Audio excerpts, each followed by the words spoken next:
Tom, did you hear about George Santos this week? George Santos is is he the guy who campaigned about his pants being on fire? It is amazing. The dude is such a liar. What did he say that was true? Week, is he really George Santos? Seriously, this last week, so much has come out about this. Some people just randomly started. They randomly started doing some after he's already elected. So he's already elected. He's going to be sworn in 19, like an hour, 22 days or something, right? And he's going to be a House member. And he ran against a Democrat, won. He's a Republican, and he literally lied about everything, lied about all this stuff. And they found out that his degree isn't real and that he lied about, where he gets money and all this. I mean, like a million things. He lied about where he said his mom died in 9/11. His mom died, and his mom didn't die in 9/11. Mom died around the holidays. He just lies about all kinds of. He lied about a whole bunch of shit. But here's what I don't get. If you're somebody who's going to work with little kids, you got to go through a pretty rigorous background check, right? If you want to drive a forklift, if you want to do a forklift, you got to take drug tests, right? You got to only for poor people do we have a vetting process, right? Only for people with low end, jobs that don't pay a lot, right? You're not wrong. But if you want to do anything in this, especially really powerful shit, be one of 500 people who vote on something in this country, one of 500 voices who get to decide and shape policy in this country, we don't have a process to vet you. We don't have something we could be like, you know what? They got to go through a really serious background check before they do that. Yeah, I don't understand. The press failed, opposition research failed, his own party vetting process failed. Did nobody check out anything he said? This guy stood in front of everybody and he said things like, I am the American dream. I worked my way up. I had this job and that job. I went to school for this and that. My mother died and none of it is true. Yeah. Nothing he said is true. It's all literally nothing. And it's unclear whether or not he'll face criminal charges right now. It seems like he should. This should be fraud. Yeah. If you stand in front of the American people and say, these are my qualifications based on these things I'm saying about me, which are true. And what I hope sincerely is that he does go to jail for fraud, because then I want to see motherfuckers like Herschel Walker who stand up and say, here's my badge. I'm a fucking cop or I was a cop. And it's a fucking, Woody Woodpecker badge or whatever he got out of a cereal box. They got to go to jail. Stop lying to me. It's the only way that you're going to be able to curb this problem, because what people found out when Trump ran was you could just say whatever you want and nobody cared. Right. And Trump lied constantly in office. All the time. Very rarely said a true thing. Very rarely said a true thing. So he lied constantly. And I think they learned from him. And when there is any checks and balances, there's they look at you like the audacity. Yeah. How dare you check up on me? Right. He said he was Jewish, Tom. And then when they said you're not Jewish, he's like, yeah, but I said I was Jewish. Eli made that joke 4 years ago, man. It's like a 4-year-old roast he did. Seriously, man. Oh my God. He said he was Jewish. I didn't know that one. That one I'm just learning right now. Did he really? And did he use the excuse I said I was Jewish? Yes. I'm not kidding. I know it sounds funny, but I'm not kidding. That's insane. It's insane. And the thing is that they get away with lying, and they should not get away with lying. No. They're lying on the biggest job application you could possibly lie on. Yeah, you would get fired for any other job if this happened. And you know what? That's a great point, because I know that you can go to jail for that shit. That is fraud. If you submit a resume that says, if I submit a resume that says, I went to engineer or something. Right. Yeah. Or I got a degree from, Harvard Medical College and I'm a fucking you go to jail for misrepresenting your fucking credentials. You go to jail. Fuck this guy. You go to jail. Fuck this guy. You go to jail. We need to start holding these guys really, truly accountable. You're right. If we do that, we'll get better people.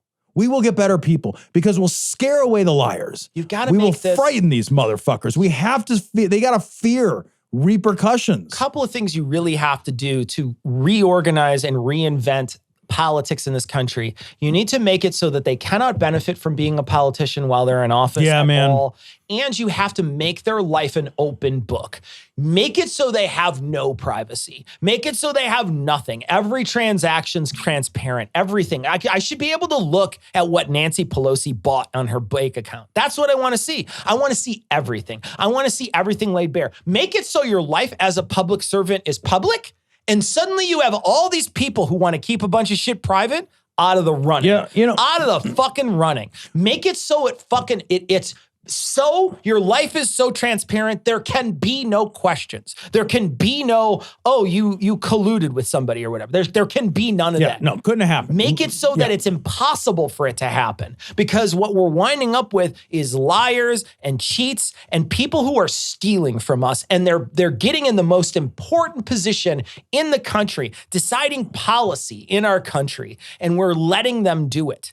Yeah, we make it too desirable to be a politician. We very much do. I think that's a great point. We should make this job a pain in the ass. It should be a pain in the ass. You should want to do it, but only because of the love of the wanting to do it, right, to help other people. It should be something that you just like altruistically are like, you know what?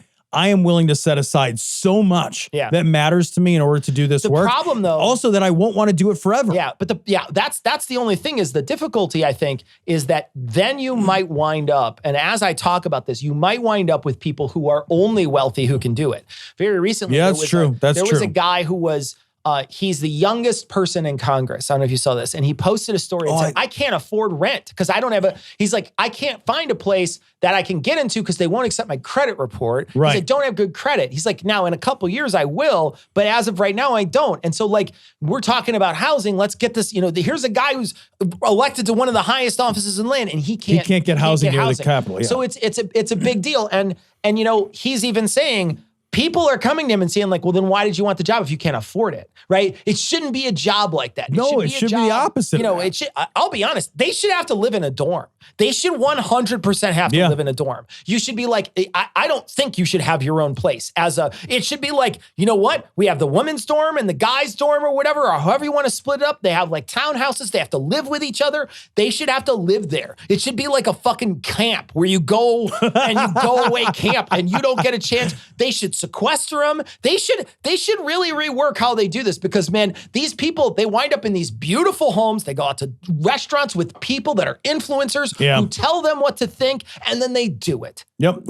It's become a job that's so desirable that being a lifelong politician is a goal. It's a goal. It's a goal rather than like somebody says, look, this is an onerous, difficult thing I'm going to do as a civil servant, as a gift to my country. Very few people who enter the military stay in the military for life. Yeah. Because it's not great. Yeah. There's enough benefits to get you in when you're young. And then, it's not a life most people want to keep forever. A very small fraction. Most people get in and get out. Bounce. I think politics should be kind of similar. Yeah. Like it should be like, all right, It's either that or make it random. It's either that or just make it fucking random. Like a jury selection system. Seriously, like a jury selection system where 6 months out, for 6 months out of your life, you may serve as a congressperson. I'll tell you what, I'll take my odds. I'll take my fucking odds, man. You might have like a physicist up there and then you could have just like a regular Joe and you could have fucking a crazy Trump guy, whoever. But you know what? I'll take my fucking odds with that. If you're just going to do random people versus people who are actively gaming the system, I'd rather have active gaming. I'd rather have the fucking devil I don't know. Yeah. You know what I mean? We make the job of being a politician too desirable, and the barriers for entry are too low. Way too low. Way too low. Way too low. I really think that, if you apply for, there are many jobs in this country where if you apply for it, think about just trying to get into an elite school. Yeah. An elite school, you have to basically be not just good, but just exceptional. You gotta be exceptional, man. Exceptional. Like, we are not hiring exceptional people for this work. We are not. No, we are not. There's only 5. Like, think about how large the student body is at an exceptional school like Harvard. It's more than 500. Yeah. It's more than 500 people at Harvard. But we have 500 sitting Congress people in total making these decisions between the House and the Senate. And we don't require exceptional people to take those roles. We should require exceptionalism. And exceptional people don't necessarily rise to the top. Elon Musk is a perfect example. That guy's nothing. That guy's an idiot. Yeah. He's an absolute fucking monkey. You would like look at him like walking around. There was a call he was on. I don't know if you heard this, where he was talking about how they had to rewrite all the code on Twitter. I did not see And this. so he's on this call. It's like a public call where a couple of people can call in, and they were like, this guy was talking to Elon Musk, and Elon was like, yeah, you guys just need to rewrite the stack or something. I don't know anything about coding. But one guy's like, well, what's wrong with it? And then Elon couldn't answer the question because he doesn't know. And then the guy starts laughing at him like, you're an idiot. You literally have no idea what you bought a thing and you don't even know how it works. And you want to take it all apart and put it back together. You don't even know how to do that or if that's a good idea. My God. But it's like, you don't have to be exceptional to excel in this country at all. Right. You can fall face first into it, man. Trump is a perfect example. Elon Musk is a great example. These are people who fell face first into this stuff. You don't have to be exceptional. And, we don't require it. We should. We need to.